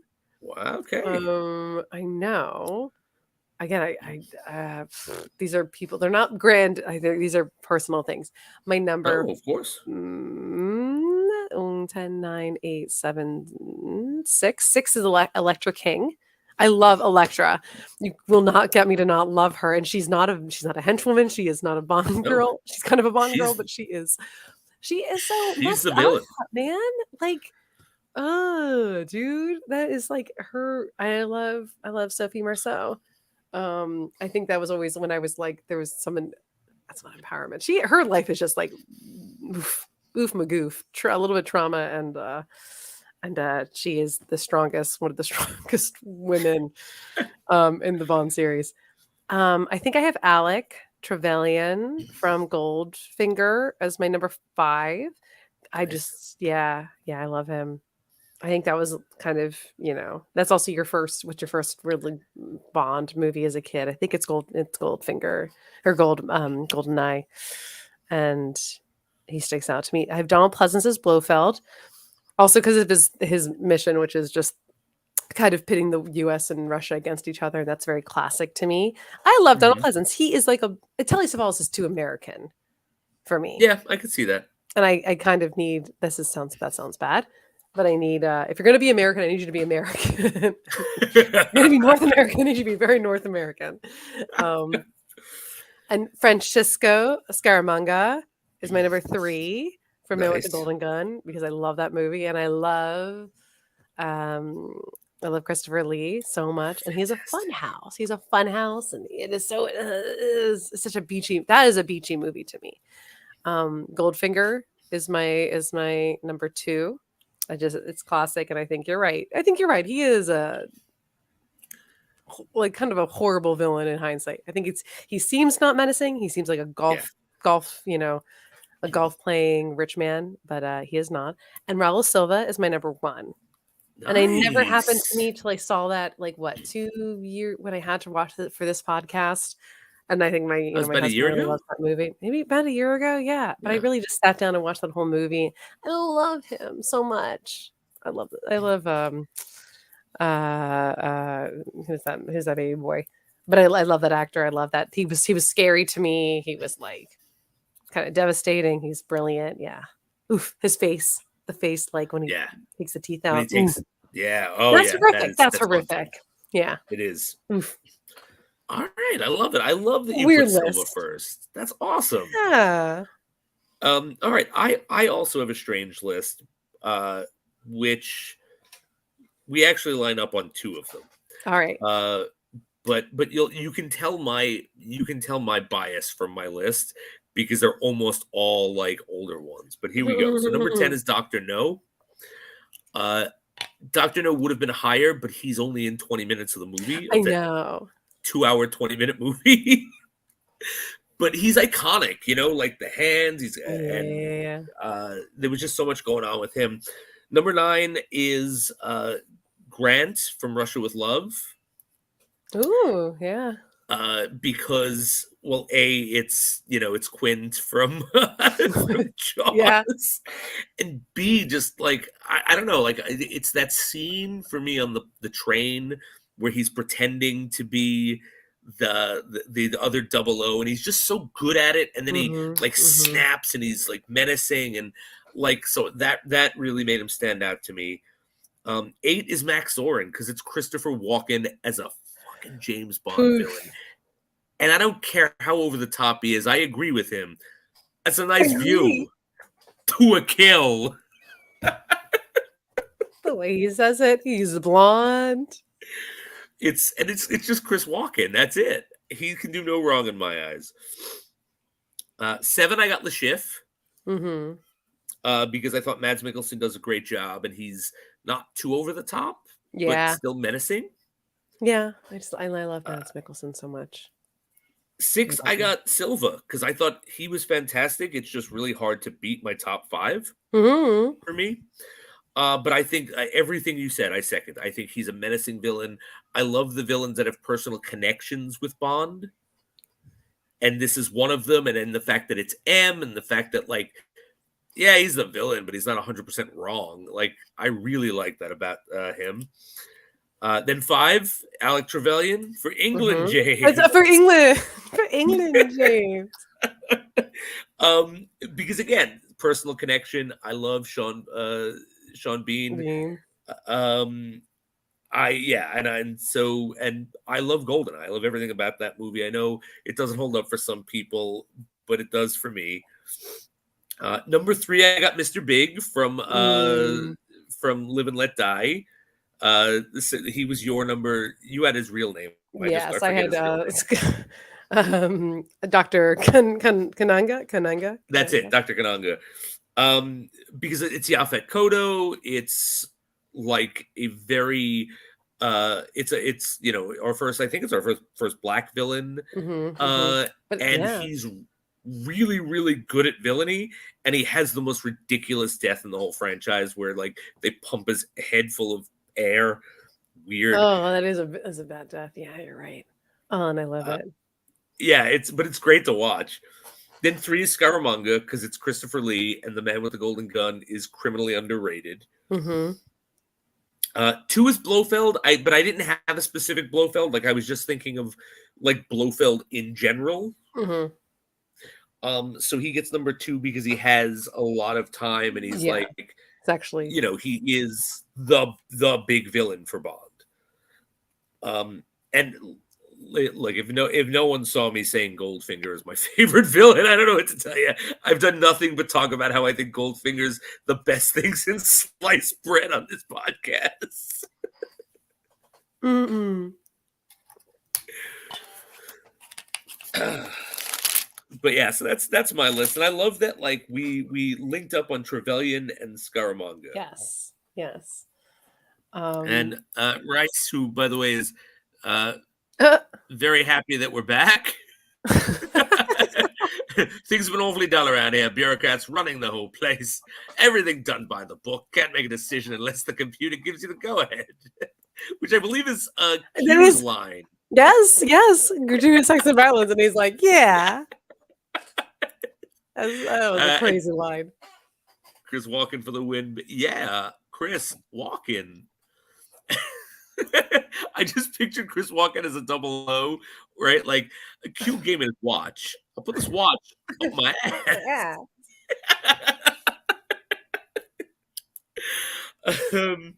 All right, so we only have 2 categories left. You want to do? We'll save the movies for last. Okay. You want to do like rank your Bonds? Yeah, I think that's efficient for me. And it kind of was a little like I think when I was doing it, I was like, this will be easy. And I was like, oh no, that was a little hurting. I think, but I'm just gonna be I'm strong in my feelings. So I'm Do it. so my it's just I could start from the top, but Baby Boy from On Her Majesty's Secret Service Lazenby is my last. Although I think I'd liked him when I was kind of growing up. Moore is my what is that? 6th, right? Technically, no. Fifth. That run is that's lower to me. It was kind of I used to love it when I was younger. I will say now it's not there for me anymore. Just not on the movies, not on that level. Dalton, because I have to make way for Dalton, even though he has 2 movies. I think they're strong. I think people like them more than they say they will. He did nothing wrong in his run. What was wrong? What was wrong? What was wrong? No one will give me an answer. You didn't like him? He's great. He's great. He's accurate. So he is perfect.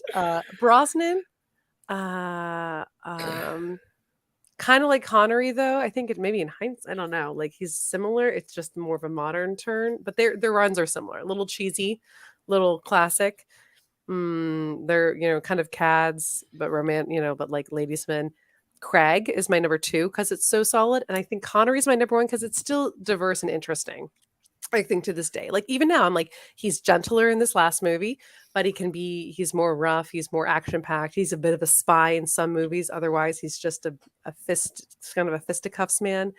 I think and I think Connery's got some classics, like this Craig. This is crazy, Ginny, because we have the same exact list. Do we? You don't have more up high? You don't? No, I don't. So, all right, I'll go through it. Lazenby's last, and he's only last because he only had the 1 movie. I don't think he did a bad job. A lot of people hate him. I think that hatred is just because he's not Sean Connery. I think his 3rd movie would have been excellent. I think he would have been excellent in his 3rd movie if he got it because he would have been settled in the role, and I don't think he was bad in the role. 5 is more because I just don't like how cartoonish Roger Moore plays it. I think the run, if we're looking at the run, there's a couple of excellent movies, but it also has some of the worst. So it's like, yes, we get Live and Let Die, The Man with the Golden Gun, and we get The Spy Who Loved Me, but then we also get Moonraker and like Octopussy and A View to a Kill, which, if you take out the villains, both of them, you have nothing. It's not a very fun movie without them. So that's why Moore ranks so low for me. Dalton, I like what he gave us. I wish he did more. I think The Living Daylights is probably my favorite of the 2, and I think again it's really It's just undervalued. It's not really given a chance because I think Mhm. I think a lot of people don't like change, and Mhm. when you go from the Moore run, which was over the top with the gadgets and the sex and all this stuff, and then you pair it back to a more realistic Bond, I think that shift, people were not ready for it, which is why they didn't like it. But I think there's a lot. There's a lot in the Living Daylights, particular. I think that's a lot of fun. Mhm. Mhm. And of course, like License to Kill is like, you know, uh, all right, I this is a personal now. You killed Felix. Like, Yes. that's a good conceit. Like, there's a lot of good stuff in those two movies. Brosnan is 3. I love Brosnan. I love Goldeneye. I have a soft spot for Die Another Day. I can defend most of Tomorrow Never Dies, but like The World Is Not Enough, I think is really was really hard to watch this time. As much as I do like Regina King in that, and I don't think it's like unwatchable. I just as we were watching it, like in considering where it falls, it was really hard. Oh, no. Um, but I think Brosnan like is a great Bond with one great movie and a couple of really fun movies. Mhm. Mhm. Mhm. Um, and then Craig, I think Craig has probably the best run outside. I mean, outside of Connery, I think like the only miss, in my opinion, is Spectre. Yes, that's what I was kinda like, a little similar to yeah, it's so solid except for that, but, we all have hit, Exactly. And look, before anyone starts bitching about Quantum of Solace, I'm going to remind you of 3 things. Oh, damn it. One, it was the writer's strike, so they did what they could. 2, this movie was mostly improvised and set around these action sequences, which I thought were good. And 3, and most important, the bike flip. The bike flip, everyone is ugh, I'm The so bike flip's mad. classic. Ooh, and that opera scene's pretty good too when he just, like, infects everyone's earpieces and he's like, "I'm listening," and they're like, "Ooh, no." Yeah. He's such a good It's, spy. He's a good and that's the spy. thing. Without the writer's strike, I think Quantum of Solace would have been excellent. Yeah, Chef's Kiss. Yeah. Could have been their Dark Knight. Their Abs- Skyfall is their Dark Knight. there's Skyfall, I think, is their Dark Knight, for sure. But I And need then got Quantum of Connery. Solace, we need it. Yes, and we have Connery. Yeah, no, I agree. Quantum of Solace, like, I don't count that as Spectre is the only bad one in that run, in my opinion. And then Connery, he's classic. I agree with you. Like, you see a lot of growth from him, a lot of change. Yeah. I love him in like the only one I don't really like him in is You Only Live Twice. Yeah. Because he's kind of a dick in that, and and he's kind of racist, You like can more racist. 100%, yeah, like kind of assess what is the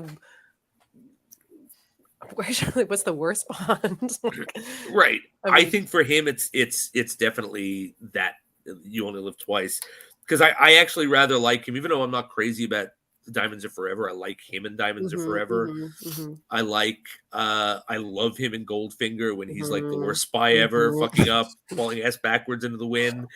I really like him in Dr. No. He really yes, yeah. captures the beginning of this. Like, and I think a lot of people like forget like what an impact Connery had on this. He was not famous when it came out, but he became James Bond. And I think if Connery isn't in this role and they don't get someone like I'm not saying this exists because of Connery, but I think Connery has something he had something that made him stand out. And I think if they didn't cast Connery and they miscast this role, we don't have 25 of No. these films. No. You're chasing that. Like, who has enough? And then I think Roger Moore has that, like, a little bit of a charisma. And if you're looking for very specific people after that, you're like, and you kind of had a miss with like Lazenby. Maybe he didn't respond as well. And they're like, no, we can't do it again. We got to get someone who's gonna. I don't know.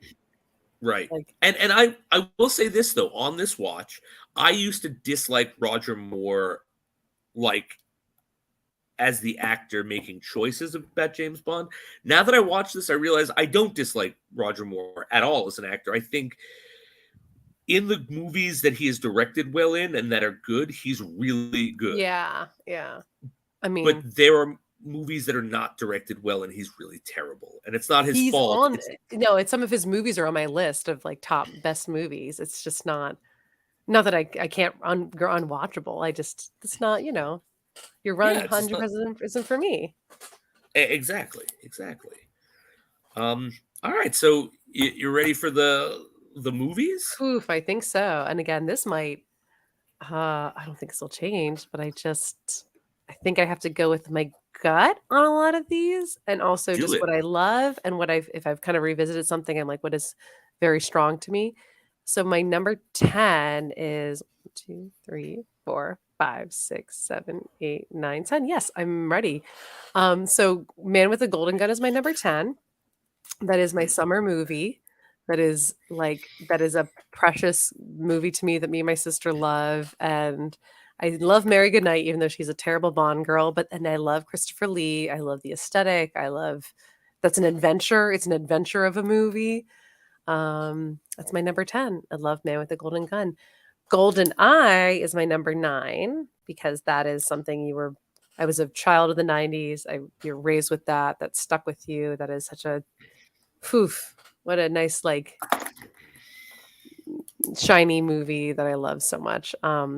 Casino Royale is my number 8. I feel like that's a little too low, but I kind of going with things like from my heart. But these are movies I watch, like I rewatch. I think also my list is like what qualifies as rewatchable. And right after Casino Royale is Skyfall. I haven't rewatched it maybe since a year, so I will do that this winter. That's a very cold movie anyway. Absolutely. Skyfall. The World Is Not Enough is my number 7, this is controversial. Awesome. It's controversial for everybody. I love that movie. This is a movie that is it travels. It has very strong women. You can like not one of the women, but she is a doctor. And the other one is an heiress who is a villain. I like Pierce in that movie. I like Pierce in that movie a lot. And I will rewatch it. It's an easy watch. That is a very easy watch for me. And I like easy watches. Just like Quantum of Solace is my number 5. It's an easy watch for me. And it's right after World Is Not Enough. I like my modern movies. Yeah. And I love Quantum of Solace so much. I think it's the shortest Bond movie ever. But whatever. Then you should be able to get through it and whatever. Look, I don't mind. Look, a movie doesn't have to be 3 hours long. It does not. Oh, why can't we just understand that? I love, and Dr. No is my number 4. Because again, nice. I rewatch it. It's a beach movie. That is a July Bond movie for me. And the plot's great. And that's like, I know. I don't know if I would watch that with I feel like it's a little too racy for my in-laws. But sometimes if I watch or older people in my family, Goldfinger's a go-to. But I'm like, I like Dr. No. I just think that's a special movie. I need to read that book is what I need to do, is read Dr. No. Yeah, you should. You absolutely should. I know. It makes his plots make way more sense. Mm-hmm, mm. The Spy Who Loved Me is number 3. I think on this rewatch, I realized how great that movie is. That is just a solid.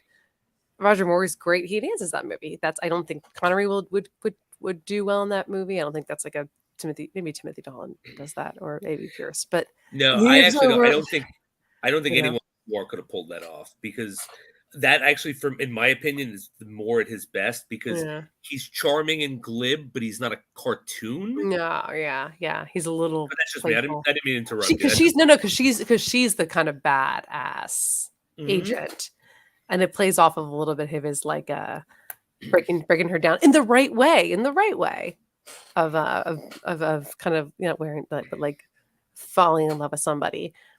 And I like that. Yeah, I think, and that's I like watched that movie a lot when I was in middle school, and I think I need to revisit that more, bring that back into my life. But that's a solid movie. I think this whole rewatch made me realize that. Goldfinger is my number 2. Nice. Of course, it's just solid. I rewatched that with my in-laws over Thanksgiving, and we watched it again. I'm probably gonna that's a solid, classic movie. That is I'll probably bring that up with my girls when we, just be like, here's all the classics that we have to, from the 50s and the 60s. That's just when I introduced Finn to James Bond, it will be with Goldfinger. Absolutely. I wonder, yeah, I think that will, change, mold minds. And License to Kill is my number one, Jason, because I watch that. I think I watch that, I want to say maybe twice a year. I watch a lot of movies, Okay. like a lot of Nightmare on Elm Streets, like a few times a year, and I think I can quote that movie. I think is actually a problem. Like when you're like, hey, and it might be Quantum movie number two, but I do think I can quote like License to Kill. Yeah, and that's kind of a shorter movie too. It But is. It is. Your Honor, I feel safe with that movie. I know it's very Miami Vice, but I love it. I love it a lot. And I said what I I think that's said. an I go with my excellent heart. list. I'll tell you, I actually just put all of mine in order, and I'll go just through my top 10. License to Kill sits at 15, and Okay. considering, yeah, I mean, I think that's a solid movie. It's healthy. Yeah. Probably not healthy that I put mine at number one, but No, but you can see it's a personal choice. Absolutely. You wait till you hear mine. I'll tell you first. I'm going to start with my bottom three, just because I have them. Bottom four, because these are the four I just don't like that I've realized. Like there are 4 Bond movies I just don't like. There's only 4 of them, and here they are. You Only Live Twice. I just don't like on this rewatch. I did like it when I was younger. I liked it as a kid, but I don't know. Like the yellow face isn't even the worst part. That's the sad part. It's not even the worst part. It's not particularly like it's not interesting until the end. There's not enough Blofeld. There's not enough villain. Then Octopussy is below that. Because the circus thing is fucking weird. Sure. It always has been. Spectre is second to last. Yeah. Because that's just terrible. And what made that worse is that could have been really good. Yeah. They messed. They done goofed. Like who they get as Blofeld? Christoph Waltz. Christoph Waltz. Inspired casting, and he's terrible. And then of course Moonraker, because I hate that movie. A pigeon does a double take. I can't get over that. All right, but here's my top 10. So number 10, you'll appreciate this, Living Daylights. Yay! It's a good choice. That is a good choice. And I'll tell you why I put it on there, because I was thinking about it. Yes, it's a serious Dalton movie, but there are some fun, ridiculous parts. Like when the whole how they funnel the general out of the communist Russia through the inner tube thing, like that. I like that. That's a little fun. Silly. Yeah. Dr. No is a solid 9. I think it's a great movie. I just think it suffers from being the first, and therefore not being burdened with creating the tropes and not being able to follow them. And I think because of that, there's a lot of reliance on the book, and some of the book really works really well in the book, but is kind of boring to watch. Yeah, doesn't translate. Exactly. Then we got The Man with the Golden Gun. Because I love that movie. I love the campiness of it. This is one of the few times I think campiness really works in a James Bond movie. Maybe the only time that a full start to finish camp fest works. Then there's From Russia with Love. That holds a soft spot in my heart. It's a very solid movie. Yeah, and I just think that's it's a classic. It's a classic, The Lecter, which is a great MacGuffin, and it's really I love and it's full of spy shit, which I love. Then we got On Her Majesty's Secret Service. You're goddamn right that's in my top 10. The only reason it's not higher is because there are better ones. But it's a great movie, and I hate when people go, "Oh, you like that movie?" Well, Lazenby. It's like, no, Lazenby's fine. Leave the man alone. It's a great movie. It's got the best Bond girl. It's got fucking Telly Savalas. It's got Bond doing the Scottish accent, which would have been great if Connery was there, by the way. Oh. But yeah, so I love that one. Then you got The Spy Who Loved Me. I think that's a phenomenal movie. It's the best Roger Moore, in my opinion. I think Triple X is phenomenal.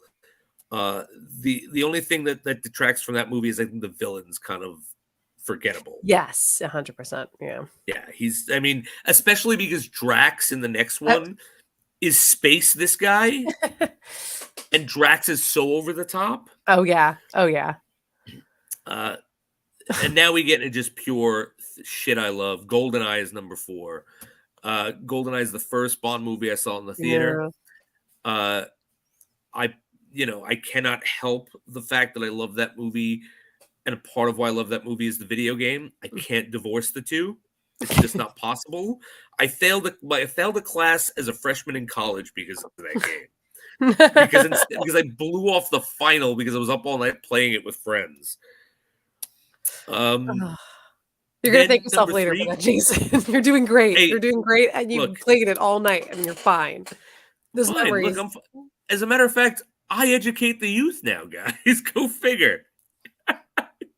Then number 3, I got Casino Royale, because what a pulse pounding way to like reboot a franchise. And then I got Skyfall because I just think it is like almost flawless from start to finish. Like I think I had like 3 nitpicks on that movie, right? Yeah. And then come on, Goldfinger. Of course it's Goldfinger. It's Goldfinger. Like all of these movies, like some of these movies I haven't watched in years. Some of them I'll watch every couple of years. Goldfinger, I'll watch it at least once a year, sometimes more.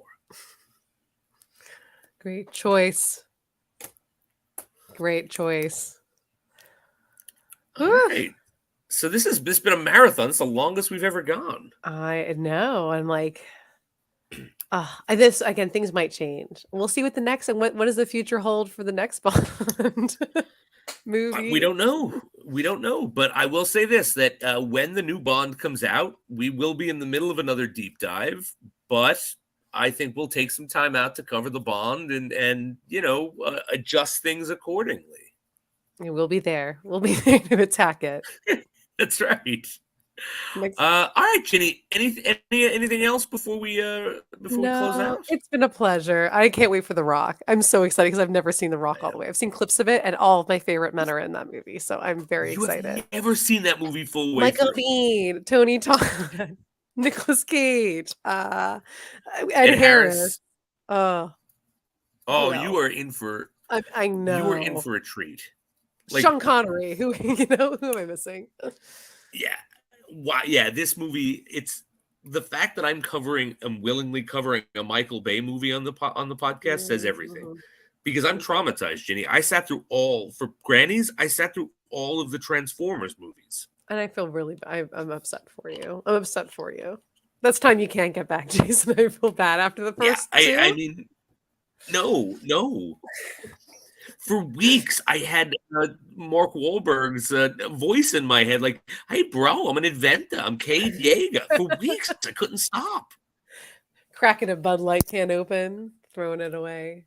That's right. I apologize. I'm so sorry. Ed Rice says The Rock is in the Criterion Collection for a reason, and that it is. Phenomenal movie. And I can't wait. All right. Yep, it's going to be very exciting. All right, so thanks for joining us. If you like the show and you're interested in other things, you can go over to Pop Culture Pros, check out some other shows going on. I'm sorry, Ginny, am I interrupting you? I think we're delayed. Oh, no, not saying anything. I am quiet.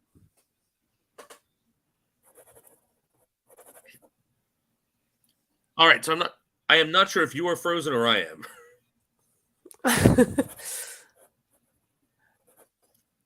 You might be a little bit frozen. That's okay. All right. Well, I'm going to assume you are and end the show. So thank you very much for listening and have a great night. Night. Bye.